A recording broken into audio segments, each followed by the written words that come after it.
I also want to welcome today, before we get started, three of our board members are with us today. Ruth Clint is here. Thank you, Ms. Clint. Ms. Smith is here. And Mr. Evans is with us this morning. Thank you. Our board members are amazing. If you guys go to events at the schools, you'll see them everywhere. It is unusual, and I'm very happy that we have such a board that's participating and actively aware and involved in what's happening in the buildings on a weekly basis. So thank you very much. So this is the fourth year already that I stand before you to continue to talk about investing in a strategy for our district's long-term continued success. The annual review of programs and personnel and our board's 5 goals will continue to be at the forefront of our budgeting decisions for next school year.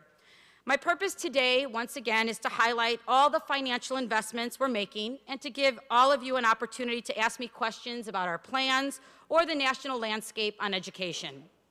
The annual budget process, as you know, is intimately tied to what we value and the goals of the Board of Education. We continue to follow their roadmap towards attainment of each goal as published on our district's website. We'll continue to balance our need for efficient staffing and equitable resource allocation with our desire to have an elective program that meets the varied needs and interests of our students. I hope by now you have a solid grasp of where our resources are being channeled, and your understanding will be even firmer at the end of this presentation. I am presenting information to you today that I hope will enable you to more intelligently evaluate the course of the district in the past and the future in a cooperative manner, abandoning any adversarial context that may exist. To prepare for the 12-13 school year budget, we got an earlier start than ever before. We published the first draft of the annual review of programs and personnel in August 2011, a full year before implementation. We invited and encouraged all of our students, teachers, parents, and community members to review and comment through a number of venues, including a town hall meeting this year, where parents were able to ask questions of the curriculum directors and superintendent. We had an online public comment section in the annual review document. We had meetings of parents groups and student government. At department meetings and building meetings, you all participated. All of the feedback was given to the Board of Education at their open meetings on November 14 and December 12. These public discussions gave all our stakeholders a better appreciation for the kind of tough decisions our board needs to make, as all the different constituents I just mentioned had very different beliefs and wants. Our Board of Education has given us clear direction through the 5 goals to meet the directives of Board Goal Number 1, advancing students in science, technology, engineering, mathematics, and literacy. We've made dramatic improvements to our system of individualized learning plans, beginning with the graduating class of 2014 and continuing this year. Here are some of our challenges. 39% of our students who graduate do not meet college readiness standards. 99% of our freshmen tell us they want to go to college, but only 90% meet that goal. 1 out of 3 of our students go to Oakton Community College. Of those students who go to Oakton, 51% take remedial reading, 25% remedial writing, and a staggering 68% have to take remedial mathematics. They are now paying for coursework that does not count for college credit. We have started to overcome these challenges. We have succeeded in giving students, counselors, and parents a roadmap to college success with our individualized learning plan and local growth model because we know the importance of articulating and planning to achieve a goal. We have succeeded in instituting a system of placing students based solely on academic achievement. We now catch students before they ever come here who might otherwise slip into classes that are below their potential. We do this because we refuse to tell students we'll help you achieve your goal of being college ready and then place them into courses and a track where they don't even have the slimmest chance of getting there. We have succeeded in moving students into the college-bound track. Look at the blue bars.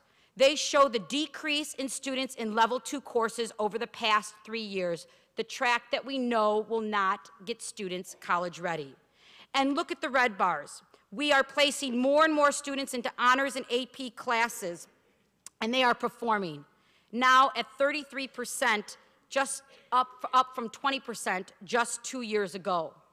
We have succeeded in preparing incoming freshmen for high school success by intervening before they ever start school here.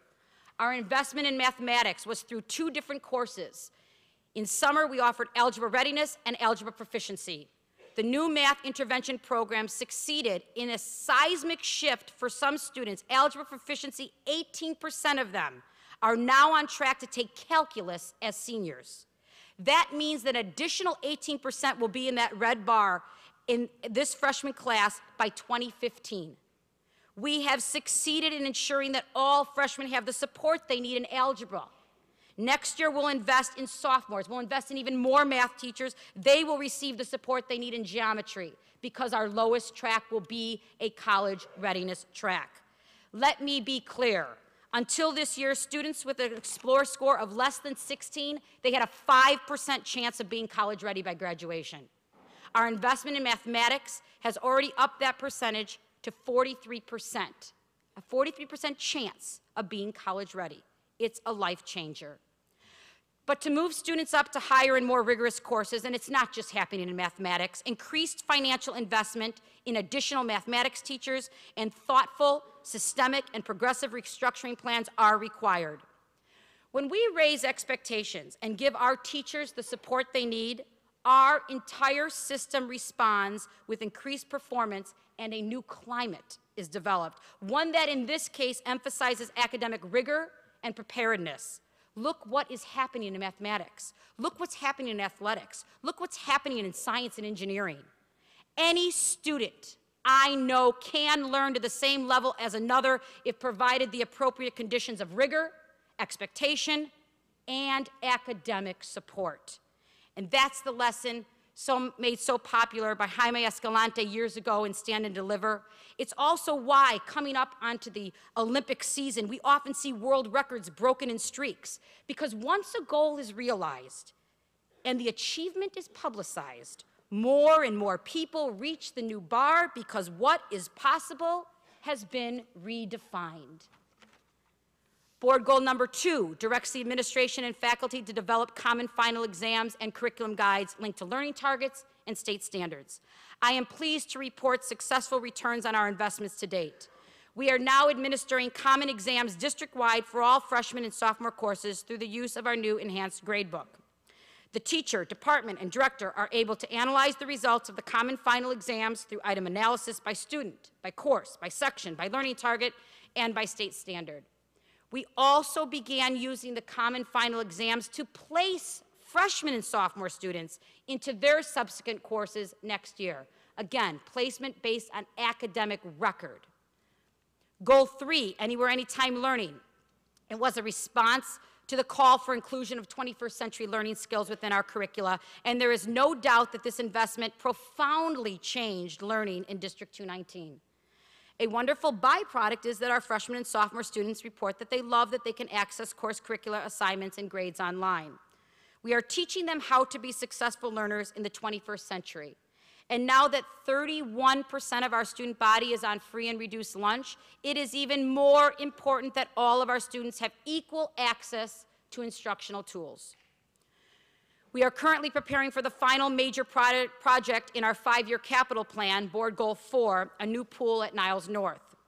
The Niles North boys swimming and diving team, I'm happy to announce, just won the Central Suburban League Championship for a 2nd year in a row.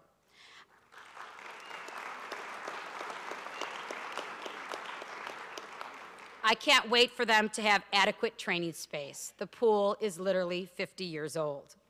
Our schools have become model facilities, not just because of our physical plant and technological superiority, but because we actively plan and pursue improvements on a year-to-year basis without letting our buildings deteriorate.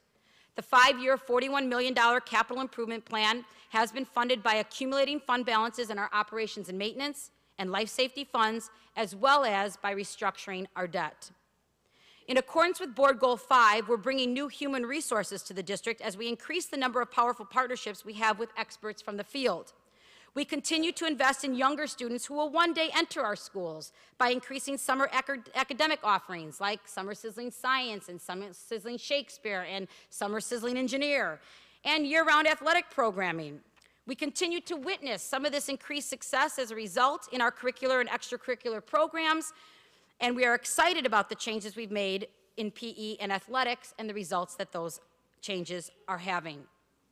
The investments we're making are showing great returns, and it's not by chance. We have committed to a 5-year strategic plan and are aligning our resources and program development to the pursuit of realizing every goal. It's why we must continue an annual review of programs every year, and it's what the restructuring plan for next year strives to continue. In summary, over the last 3 years of restructuring, we have reinvested in many areas and reduced our expenditures in others. We invested in programs such as varsity PE, Mandarin Chinese, mathematical modeling, scientific inquiry and research, STEM, debate, RTI intervention programs, 5 new engineering courses, additional coursework in summer school, and a new course sequence in math with support courses. We reduced the PE requirement from 9 to 8 semesters. We changed our staffing philosophy in special education and the information resource centers. We eliminated some resource centers. We started having some of our directors and coordinators teach in addition to their administrative duties. We removed coursework that was under-enrolled or outdated. We restructured the business and human resources departments. We reduced overtime and eliminated or restructured support staff and administrative positions. We invested in the literacy centers, broadcasting, anywhere, anytime learning, a new evaluation system, including peer assistance and review, PAR. We invested in District 219 University, additional stipends in the athletic department, capital improvements, Project Lead the Way, mandates in ELL and special education, family liaisons for our parents who are not proficient in English, and we lowered the class size in English and mathematics. We need to make even more investments. For next year, these are a highlight of the recommendations the board approved from the annual review of programs and personnel. Add a public speaking requirement for graduation.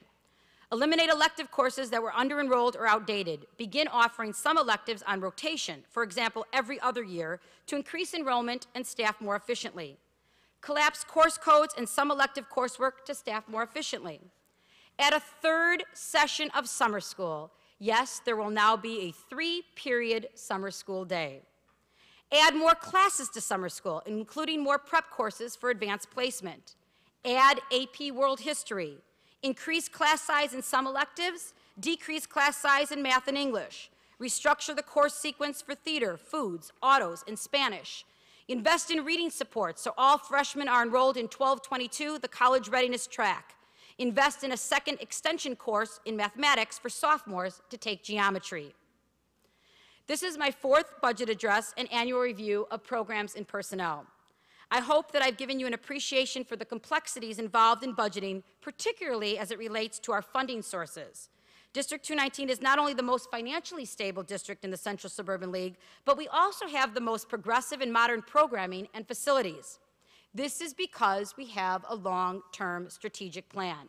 It's why we are restructuring, eliminating some positions, and creating a more efficient organization.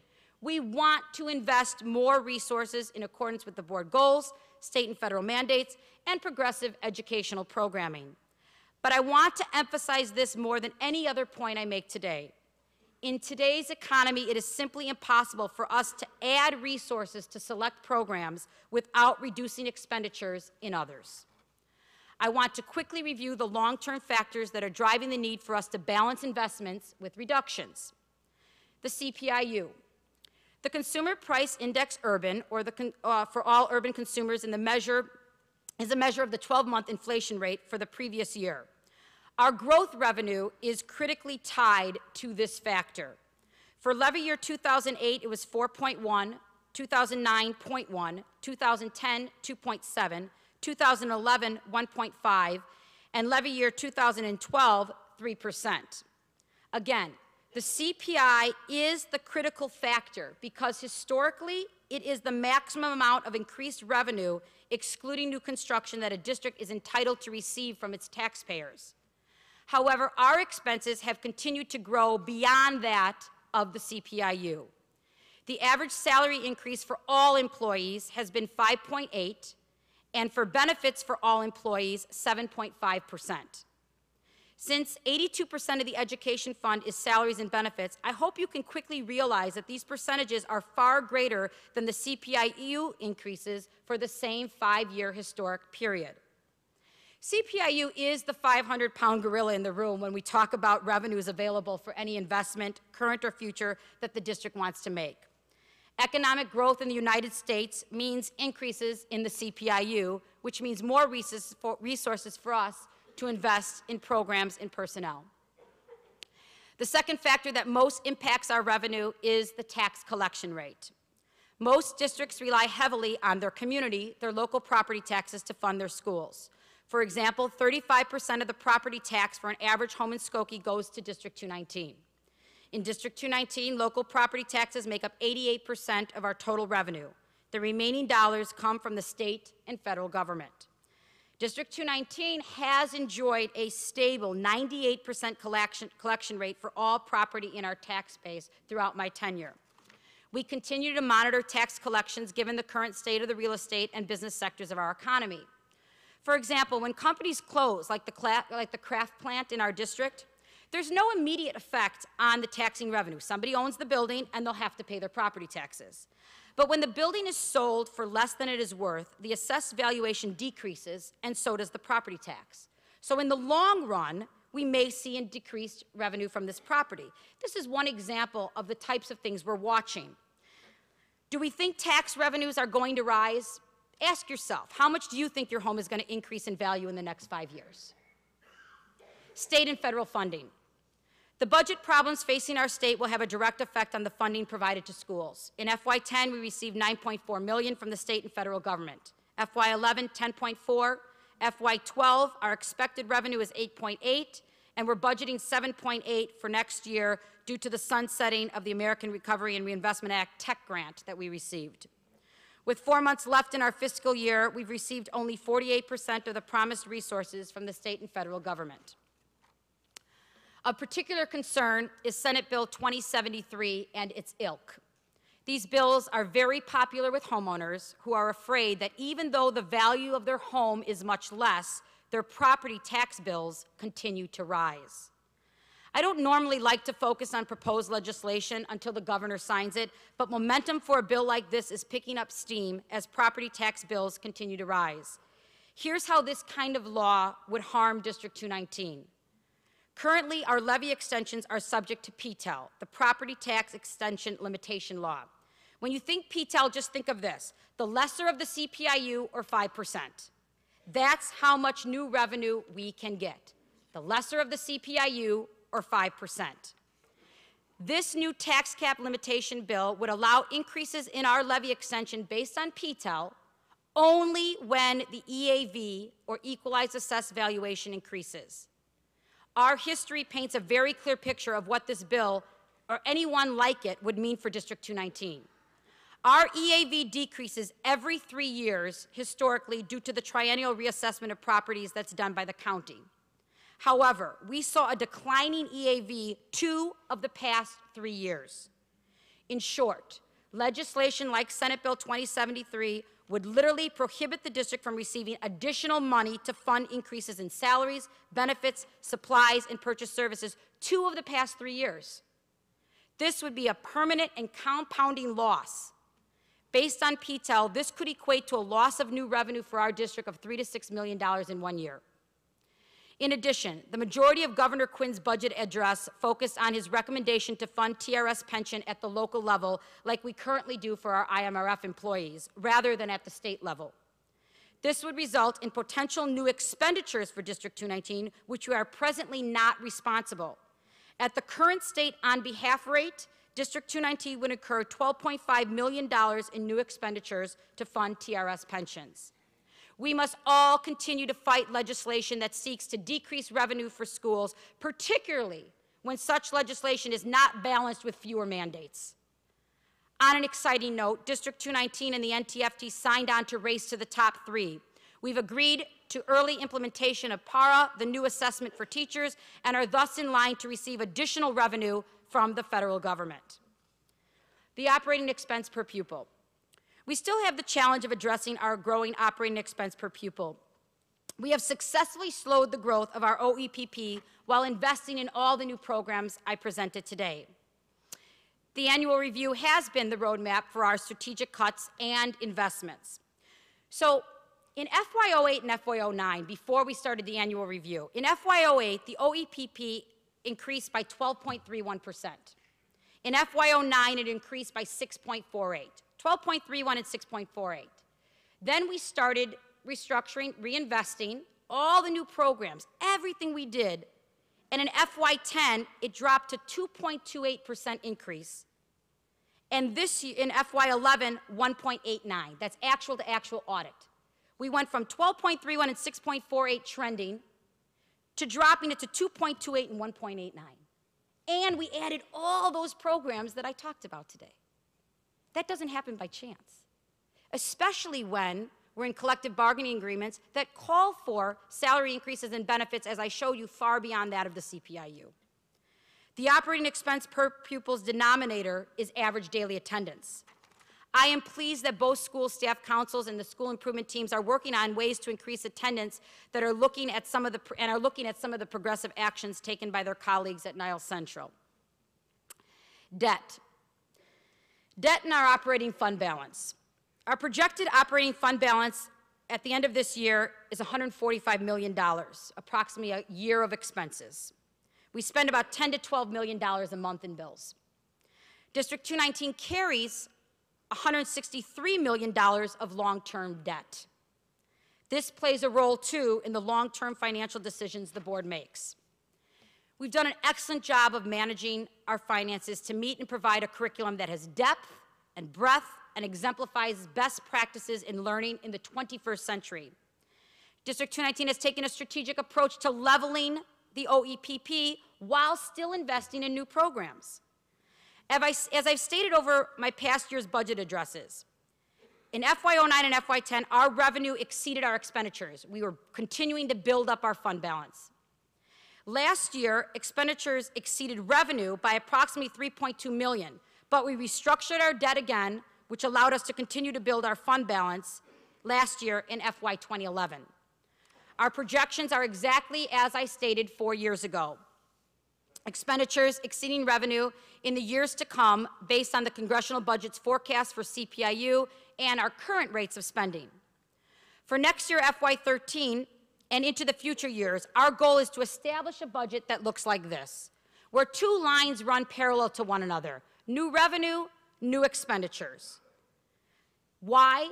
Because we can maintain our fund balance. A fund balance is important as it allows District 219 to pay its bills when tax collections are late, to offset debt in our total debt to equity ratio, and to fund future capital projects and emergency life safety needs. Unfortunately, our fund balance may also need to be used to fund TRS pensions and to offset the effect of new tax cap limitation laws, as I stated earlier in the presentation. Those two issues alone have a potential impact of $19 million change in 1 year. And for all of these reasons, it's important to maintain a healthy fund balance. On the subject of debt, District 219 has a larger amount of debt than most districts, $163 million. This is offset by our fund balance, allowing District 219's bond rating to remain strong. We've all heard about the downgrading of the federal government's bond rating. We're currently doing much better than the feds. But this is only because of the board's sound fiscal management. District 219's bond rating, AA by Standards & Poor's, allows District 219 to restructure debt and gain access to capital more readily with a low rate of interest. This has allowed us to invest in our buildings and mitigate emergent life safety issues. The high bond rating is attributable to the low risk associated with buying District 219 bonds. Consider the difference in interest paid on a $10 million bond with District 219's AA rating compared with, for example, our feeder district at a lesser A+ rating. The difference on a $10 million bond is $1.2 million of interest over the life of the bond issue. Also, in a stressed economy, many districts are not able to pass a referendum. For instance, our neighbors at New Trier High School, District 203, and Gulf Elementary School, District 67, are both in dire need of building renovations to meet their educational needs and to teach students in the 21st century. District 203 said it needed $174 million. The referendum failed by a substantial margin of 62.9%. The residents rejected the proposal. Similarly, in District 67, they now have to try an unprecedented approach by working with the village of Morton Grove. Their plan is to sell Gulf Middle School to a car dealership and ask the village to absorb the sale in an already existing TIF to acquire funding for an $18 million building renovation of Hines Elementary. Neither district has the fund balance, the bond power, or the public support via referendum to fund their capital needs and programming needs. District 219 has a strategy to meet our building needs and to provide the best instructional opportunities for every student without going to a referendum, we hope, for the next decade. We are working hard to build community support by spending more efficiently, particularly as evidenced by our trending OEPP. We have been strategic in our efforts to maintain the district's bond rating, the key to minimizing future borrowing costs, and the key to protecting our access to capital. We are keeping our eye on the future to make sure that our teachers and staff are able to work in a financially stable district. District 219 is not cutting a massive number of teachers. In fact, we've increased our teaching staff in math and reading. Nor are we patching the buildings with Band-Aids, leaving a mess for future taxpayers to solve. We are proactive and strategic in leading our schools into the future, and we will continue to do so without dividing this community. We are a very, very good school system that's going to flourish and continue to succeed in the current economy. We have a stable financial position when considering our fund balance. I believe the strategies presented today, and as I presented in the past, will continue to enable us to thrive despite the difficult conditions and financial challenges underway and the difficult challenges we face in educating every student. The investments we are making are not cheap. Longer classes are good but expensive. Special ed is good but expensive. RTI is good but expensive. PAR is good, our new peer assistance and evaluation, but it's expensive. The math and reading extension courses are good, but they're expensive. Smaller class sizes in the core are good, but expensive. Investments like these cannot just mean adding more and more and more without an evaluation and initiatives and what is not meeting our goals. The old paradigm will result in a decade in OEPP, expenditures exceeding revenue, an annually unbalanced budget, depletion of fund balances, and a recipe for referendum. It's where so many school districts across our state and nation find themselves today. I come before you twice a year, once to welcome you back and once to detail the state of the district and its finances. Because our schools are about teaching and learning, and out of respect for all the people who work here at District 219, I want you to know what our Board of Education is doing and why it's doing it. I want you to know about the challenges the district faces academically, financially, and the solutions that are being considered by the administration and the Board of Education. As we enter into negotiations with both unions, I hope that you will keep yourself informed. I'm sometimes surprised how often I hear from people with misinformation. It is my intention to inform faculty, staff, parents, students, and community members about the long-term factors that are driving the need for us all to rethink how we deliver services to our students. As I began this speech, I end it, trusting that you have an improved understanding of the district's goals and directions. Our final budget is scheduled for approval on August 27th. It is our sincere desire to have new contracts in place for a smooth start to the school year. I believe we all want to avoid a negative spotlight on our district that will sure mirror the ugly press that we all receive, with an emphasis on public educators' salaries, benefits, pensions, and what's often characterized in the press as greed. We all have a shared interest in protecting our profession. And I am confident that there is a desire from both the board and the union to agree to a responsible and respectful resolution before the school year starts and before the final budget is published. With prudent financial planning and your continued service and teaching excellence, District 219 will continue to be the school system that a lot of school districts are coming to see, and to show the nation that public schools really do work. I really thank you for being here this morning. I thank you for your time and attention in dense material, and I welcome your questions. So, Rob, that's going to be the microphone, and it works? Okay, awesome. So it's always hard to get the first question started, but I think it's healthy for us to hear one another's voices and questions about education in our district. So someone's got to be the first person. Do we have one? Want me to bring the microphone to them? Or? No. She says no. She shakes her no.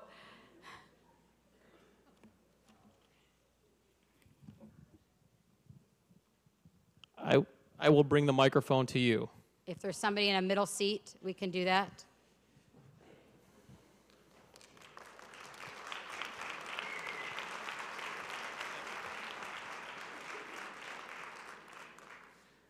Good morning. I want to thank you, Nancy Ann, first for highlighting some of the possible state legislation that may impact our future revenues. In the past, working together, administration and the union, we have been able to prevent similar legislation from being passed. I encourage everyone to check their email for an IFT action alert that was issued just a couple days ago about the PTEL law. And that's a really negative law that the superintendent highlighted. It's very important that all of us contact our legislators today with an email or phone call so they understand how important it is for us to make sure that school districts across the state are able to continue to increase their revenues going forward. So if everyone can do that today, that would be terrific. Thanks very much. It's very important. And you know, one of the things that is so frustrating about the state and federal government is, you know, there's so many programs that they still do not fund to the level that was promised, particularly special education, IDEA. But then there's new bills like this, and in addition to restructuring the way the TRS pension system works. But in addition to that, they add on more mandates. So it's like, let's take away some revenue, let's have some more expenditures at your level, and by the way, let's also require you to do more in certain areas. It's a ridiculous approach to education, and I do sincerely hope that we all take an interest in some of these more macro issues beyond District 219's walls, because they really do have an effect on what we do and what we can do here in the future. Thank you for sending that email. Hi, Jean. Hi, Nancy Ann. How are you? Great. Great. Congratulations on your baby. Thank you. Probably not a baby anymore. Okay, so I'm here to talk about what you addressed as far as the 31% of students who have reported being free and reduced lunch. I think we all know that that number is probably lower than what we actually see in our classrooms, in our hallways, in our gyms, and in our cafeterias. It's a big stigma for a family to actually proclaim that they are on free and reduced lunch. So with that number that we have factually, I know it's like an anomaly, how many people do we actually have out there? But what I can do is I can tell you the correlation between the netbooks and this statistic of 31%. So far, like 50% of our school has netbooks, and they've been just given. You know, they didn't have to earn it. It's just, you know, come to Niles North and you get this. I've been teaching freshmen for over 23 years, and I have never received as many phone calls from parents who are frustrated with these new toys. The students are not using them ideally how we would like them to use them in the households. It's becoming a fight, a battle at home. I've had parents calling me saying, what do I do, what do I do? They take these netbooks in their bedrooms, they take them, you know, to school, they're not concentrating, they're not doing school-related things, and I know that that's really pretty much a household matter, and all I can say is, you know, just keep the netbooks out in the kitchen, in the living room, wherever you are, what have you. But it's a struggle, especially for our single parents, especially for our parents who are hard at work when and the kids are unsupervised at home, and not to mention it's an added cost for the household. I've received many of those phone calls as well. I don't know if you've been talking to Comcast lately, but these bundled packages can cost a family up to $100, $120 just to supply Wi-Fi for their households, plus, you know, basic cable. And, you know, that's highway robbery. And it's for a family who doesn't really maybe have that in their budget to begin with. So that's an added expense upon the 35% that you already say that households invest into our schools. So, and as far as, I'm waiting to see a direct correlation to the administering of netbooks to the accountability of homework.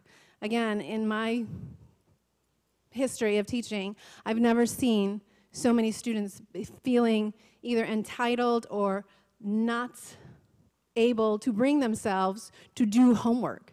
Homework is just not happening, and the netbooks aren't happening. And also, the netbooks are creating a problem because I'm hearing all sorts of new excuses. You know, my netbook crashed. We don't have Wi-Fi at home. I can't do the assignment because the website was blocked. All sorts of these other issues, and I always say in my classroom, well, let's just do it the good old-fashioned way, complete the assignment with pen and paper. So I just really want to do this. I just would like to recommend to the board and to you to just to stop giving, stop giving the netbooks to the kids. Instead, update our labs to the state of the art that our labs can be. We've taken away state-of-the-art labs on campus, and that's a crime to our students who need the direct instruction that we can provide for them as qualified teachers and motivated teachers to show these kids how to use technology as a tool, not as a toy. Because right now, it's a toy. And right now, without that direct tutelage that we can actually give to students on campus, barring us going directly to their homes and showing them how to set up a workspace and how to, you know, if you don't have network Wi-Fi capability at home, you can go to McDonald's, you can go to the library, you can go anywhere. Besides doing all that, why can't we provide the state-of-the-art technology resources to the students and the teachers on campus? Taking away our labs was the wrong choice. And you do have to, I do want you to strongly consider an incentive program. If we do want to give our students netbooks, have them earn it somehow based on what we value here at 219. And that's not only grades, it's character, it's service, it's improvement, and we have all sorts of ways to encourage students to be their best selves. But right now, we're facing technology, and I think that we can use this carrot to promote positive behaviors that we value here at North. Because on behalf of the 31%, and we know that number is higher, who report that they are free reduced lunch, laptops are not good. They're just expensive. Thank you. So Jean pointed out a couple of important points. We do believe our population is much larger than 31%, and I thank you for pointing that out. We are trying to level the playing field and provide equitable resources for all. I do understand, and it is a good point about the Wi-Fi at home. We also, though, however, are excited that students do have the tools at home to, for example, write a paper. They don't need internet for that, in the word processing or a presentation file or a open office version of Excel. And those don't require Wi-Fi, and we think they're important. I want to address, though, what some of the exciting things that are happening to answer some of your questions. I'm really excited about the flip movement that's happening in some of the classrooms. It's recognizing that the lecture, where you usually did that in class and then sent students home to do homework, perhaps was reversed. And perhaps students for homework can watch a lecture of you teaching a podcast, information, read information, and then come to class, and that's where the guided practice and instruction should happen. And I'm very excited that many of our teachers are looking at that new methodology and are, in fact, trying and employing it, because I do think it is an important pedagogy shift. I hear you about our labs. We'll continue to talk about that. When we talked about anywhere, anytime learning, though, I want to make one thing clear. When I look at the vision and the future of education, I think in as short as 5 years from now, every student is going to show up with their own mobile internet device. They're getting smaller, they're getting faster, they're getting cheaper. Many of them come with some kind of internet built in when I think about the Nooks and that kind of stuff. And so for me, it was an opportunity to make sure that we can provide professional development, District 219 University, Tech 1, 2, and 3, to all of our teachers before they all show up with a different device in all their hands and talk about the management issue there. I don't think tech is going away. In fact, those of us who read about where it could go in the future, it's mind-boggling. You can't even imagine how some of our lives are going to be run. And it is sometimes depressing, and I get nostalgic too, especially as an English teacher, for shutting the door and having a book and a paper and a pen, and there is a place for that. There also is a place for 21st century literacies, and we cannot turn our back to it, and we cannot turn our back to the equity issue. It isn't perfect. We will continue to work at ways that we can make our system ready for this kind of change, unprecedented change in teaching and learning, preparing our teachers well, providing equitable resources, and still addressing the issues that you have, which is teachers are not all ready. There's classroom management issues. Parents are not ready. There's the Wi-Fi issue at home. All very real issues, and I thank you for highlighting them again today, and they need to be addressed.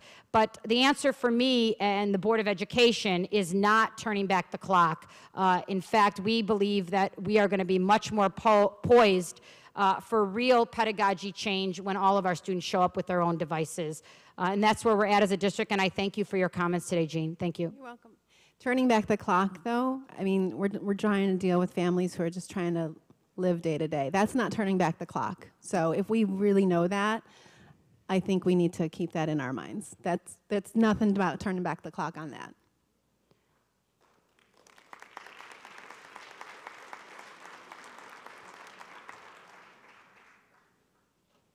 Other questions?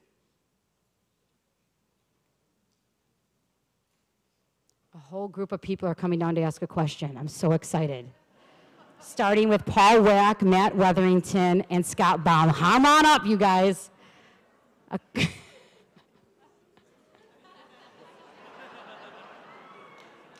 I'll take that as validation of the direction we're going.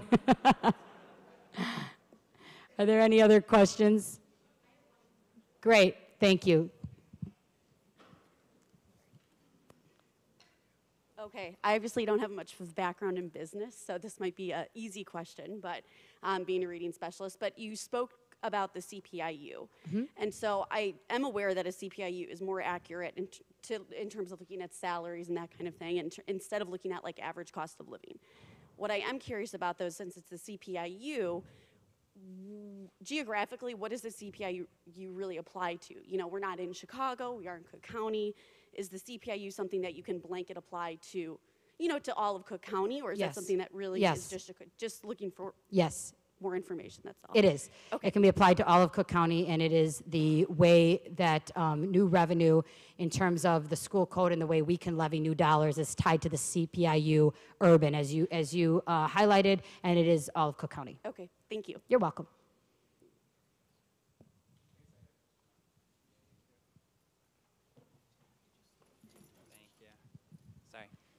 And again, it's, I think, partially out of my ignorance, and money and numbers are not my strong suit, so I apologize.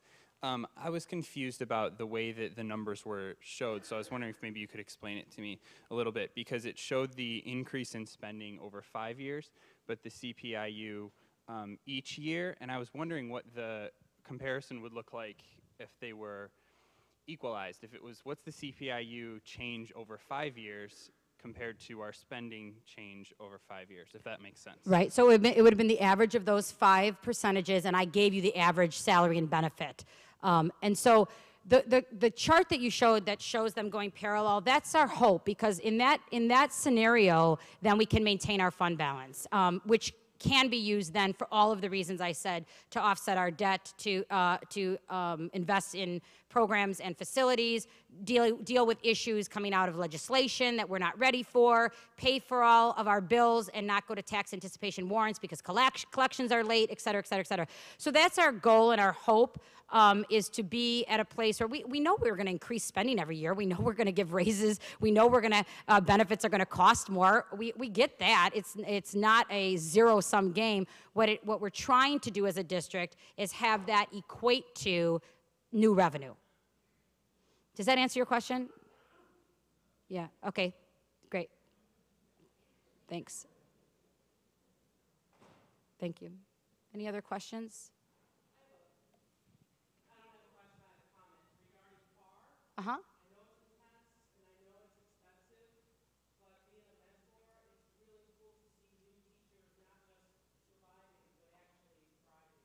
We agree. Thank you.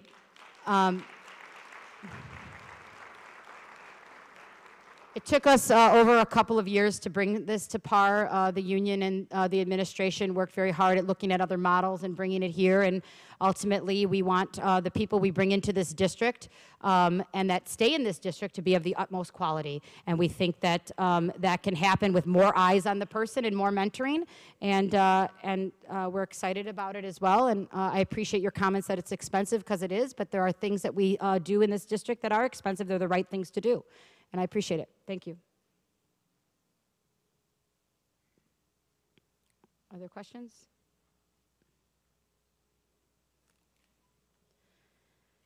All right. Last chance. 3 minutes left. Thank you very much. Have a great end of the school year. Got off ear.